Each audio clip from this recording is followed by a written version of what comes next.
Oi, eu sou a Amanda e nessa série de vídeos eu tô tentando descobrir como criar conteúdo pra internet e consumir conteúdo da internet sem fritar o meu cérebro. No vídeo de hoje a gente vai falar sobre o que acontece quando a gente tá entediado ou, o mais importante, o que acontece quando a gente nunca fica entediado.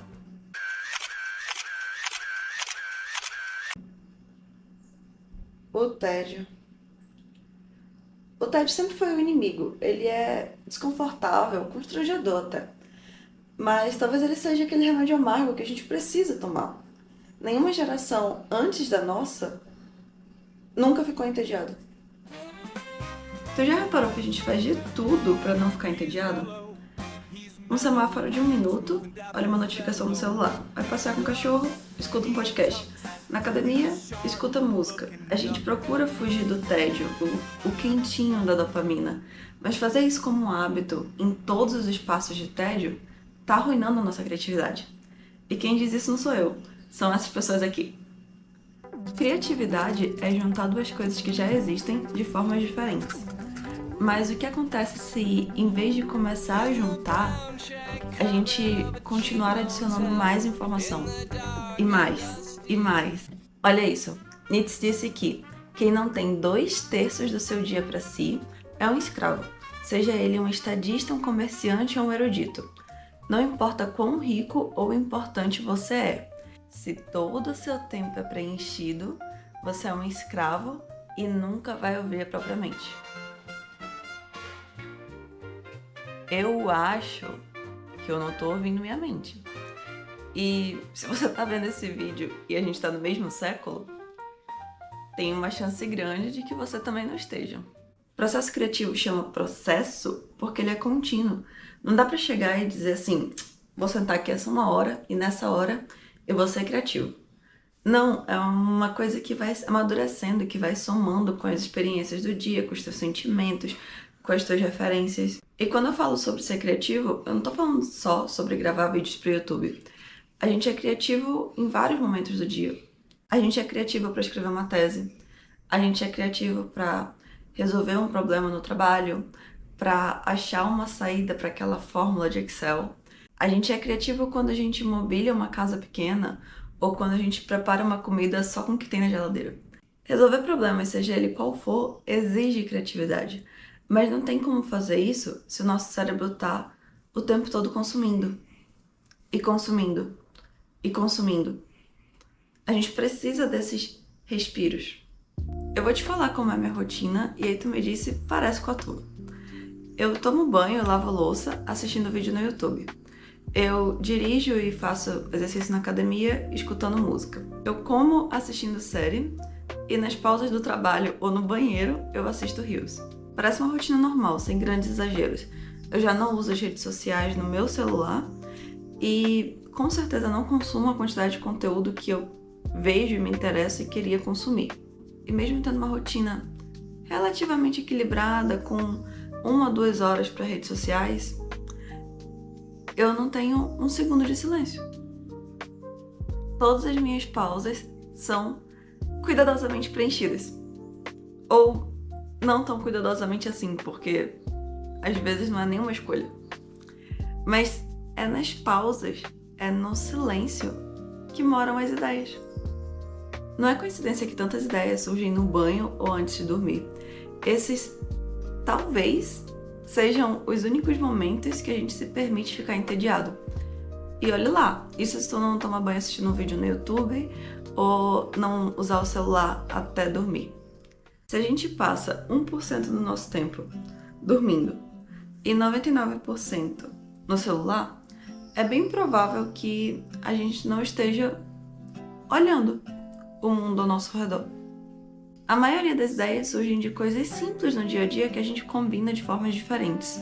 Uma conversa sem contexto que tu escutou, alguma palavra no teu idioma, algo que só tem na tua cidade, ou algum encontro bizarro ou engraçado de família. Mas se a gente não estiver prestando atenção ao nosso redor, a gente perde essas sacadas, esse aha moment. Então, para criar, é preciso que a gente consuma menos e comece a viver, comece a olhar ao redor, a vida é comum mesmo. Ah, mas a minha vida é chata. É normal. A minha também. E se tu perguntar da Anitta, ela também vai dizer que a vida dela é chata e comum. Mas a gente precisa colecionar experiências para que depois a gente consiga combinar elas de formas diferentes. E não tem como fazer isso se a gente tiver assim. A vida acontece aqui e não aqui. Sabe aquele problema que te perturba há semanas? Tem uma chance grande de tu já ter a resposta para ele. Só que precisa de um momento de silêncio, um momento de pausa, para que tu consiga combinar as peças que tu já tem de uma forma que encaixe e resolva o problema. Nossa, quantas vezes eu batia a cabeça, eu pesquisava, eu tentava consumir ainda mais, ia em outros lugares tentando resolver um problema específico. E aí, quando em um momento de tédio eu conseguia pensar na resposta, eu ficava, que óbvio, tava na minha cara o tempo todo, como é que eu não pensei nisso antes?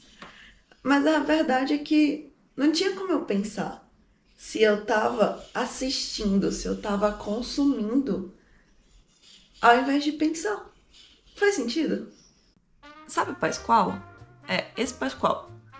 O cara das questões de mecânica dos fluidos, e se tu já fez ensino médio, tu já se deparou com alguma questão assim. Ele dizia que todos os problemas da humanidade acontecem pela incapacidade do homem de ficar quieto sozinho no quarto. Todos os problemas da humanidade parece um pouco extremista. Mas considerando o que o Pascal fez, a teoria das probabilidades, a aposta de Pascal, o triângulo de Pascal, o teorema de Pascal, o princípio de Pascal, regra de Pascal e Pascalina, a maioria desses já bem mais para engenharia exatas, mas são trabalhos notáveis. Então eu vou dar para o Pascal o benefício da dúvida, porque eu acho que ele passava um bom tempo sozinho no quarto. Teve um artigo que eu vou deixar aqui que confirmou essa ideia. Bom, ele não confirmou que todos os problemas da humanidade são resolvidos, mas ele confirmou que a gente faz de tudo para não ficar sozinho no quarto, entediado sem fazer nada. Esse estudo colocou as pessoas em uma sala por 6 minutos, sem fazer nada, sem nenhum estímulo. Eles só tinham que esperar os 6 minutos passar. Ou eles podiam apertar um botão, levar um choque, e daí eles podiam sair da sala imediatamente.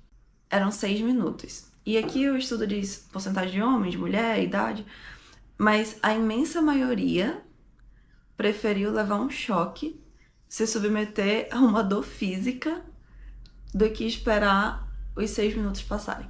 Eu sei que lendo parece absurdo, mas como foi um estudo abrangente, que pegou ambos os sexos em várias faixas etárias, não tem porquê a gente achar que, se fosse a gente na sala, o resultado seria diferente. O que me leva a concluir que a gente está disposto a fazer qualquer coisa, inclusive dor física, para evitar ficar por 6 minutos sozinho com os nossos pensamentos. Tentando evitar ou preencher cada segundo de tédio ou desconforto, a gente não está apertando o botão e levando um choque, mas a gente está aceitando perder algo muito maior. Porque é quando a mente está entediada que ela viaja, que ela faz planos a longo prazo, que ela cria conexões para a resolução de problemas. Se a gente não tiver essas pausas, é muito grande a chance da gente viver no automático, sem planos, sem sonhos, sem ambições maiores, sem se aprofundar em problemas, sem a realização de resolver os problemas. Compartilhando isso contigo, mas antes disso, eu tô falando isso pra mim. Porque quando a gente sabe o que a gente tá perdendo, a gente consegue tomar a decisão melhor. E eu não quero que tu me entenda errado. Eu não tô propondo virar um monge que passa 10 horas meditando na montanha. Então eu vou compartilhar contigo algumas decisões que eu intencionalmente tomei para adicionar pequenas pausas na rotina. E se tu tiver uma nova ideia de como adicionar essas pausas, Me conta aqui nos comentários. Bom, a primeira coisa que eu decidi fazer é não pegar o celular na minha primeira hora do dia. Eu quero acordar, engrenar, beber uma água, escovar o dente, pensar nos meus sonhos da noite anterior. Eu quero que essa primeira hora do dia comece mais devagar mesmo. Outra coisa que eu implementei é não assistir nada enquanto eu tô tomando banho. Esse era um hábito que eu tinha, eu gosto de apagar o celular e ficar assistindo um vídeo, mas eu tô me dando esses 15, 30 minutos de silêncio por dia. Um terceiro hábito, e esse eu confesso que ainda tá sendo construído, às vezes eu pego o celular e eu percebo, opa, guardo de novo, é não pegar o celular em filas. E aqui eu não tô falando de uma fila de banco que vai durar 3 horas. Eu tô falando de uma fila para pagar alguma coisa no restaurante, uma fila no supermercado, uma fila para entrar na academia. Um negócio assim, 2 minutos, 3, 5 no máximo. E outra pausa que eu intencionalmente introduzi na minha rotina é não trabalhar escutando música. Pelo menos não fazer disso um hábito. Então, se em um momento tá muito barulho ao meu redor ou eu preciso realmente focar, eu boto uma música que eu sei que me ajuda. Mas eu tento não passar as 8 horas do meu dia, todos os dias, ouvindo música. Nem sempre eu vou conseguir, são hábitos que ainda estão sendo construídos, mas o primeiro passo é ganhar consciência. Então, várias vezes eu coloco a música, daí eu lembro e eu digo, não, deixa eu passar esses segundinhos aqui em silêncio. Esse vídeo foi um combinado das minhas experiências, aprendendo com quem tem mais experiência do que eu. Eu comecei lendo esse livro, que me levou para esse TED Talks, que alugou um triplex completo na minha cabeça, e me levou para esse vídeo de Harvard, que me levou para o artigo que eu citei, que fez com que o YouTube me sugerisse esses outros vídeos, que me trouxe até aqui. Se o nosso santo bateu, se esse vídeo foi útil para ti, me conta aqui nos comentários e considere se inscrever no canal. Até a próxima. Tchau!